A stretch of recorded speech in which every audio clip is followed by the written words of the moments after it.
With its vast natural resources, Ghana has been involved in mining for centuries. Today, there are small, medium and large-scale operations all over the country. More recently, Ghana has begun to extract oil, mostly off the coast of the western region.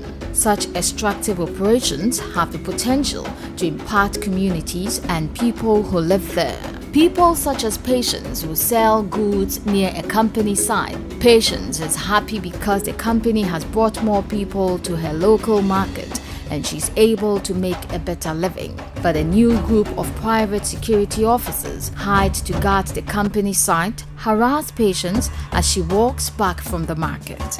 Too embarrassed to report to the police, Patience confides in Kofi, her friend from a nearby community.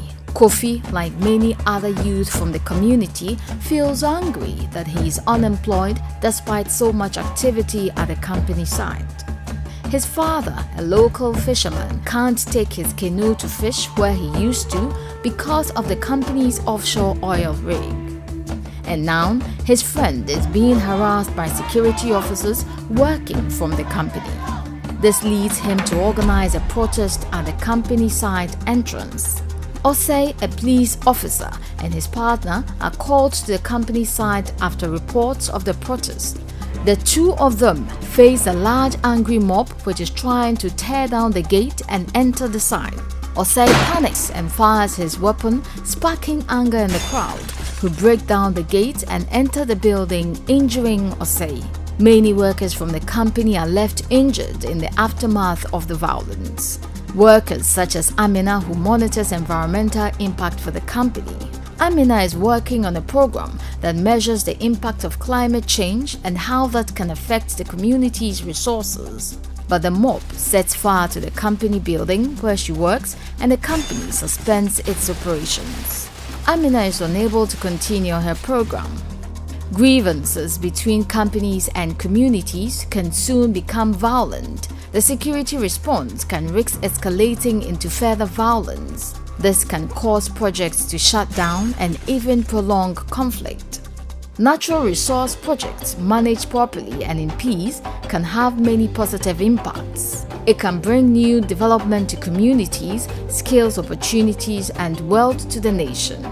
But sometimes, there can be communication breakdowns between communities, the companies, and government over issues such as transparency, compensation, land, and the environment, which can lead to anger and violence. However, if the company, community, and government can come together to resolve the issues and hold regular forums to discuss security arrangements and grievances, they can live in peace and help to develop their community and nation together. Chapter 5 of the 1992 Ghana Constitution gives Ghanaians the right to life and freedom. As a nation, everyone must honor each other and live in peace, whether they work for the government, in private enterprise, or live in the community. In 2014, the government of Ghana was the first African nation to sign on to the Voluntary Principles on Security and Human Rights. They agreed to support the implementation of principles around ensuring extractive companies work with government and the civil society. 2. Undertake assessment of security risks and risks to communities as a result of the operations. Ensure private security providers are vetted and trained to abide by international human rights standards. And engage with public security to ensure they are trained and vetted in line with international human rights standards. Stand together as Ghanaians and promote peace and security for all in your community.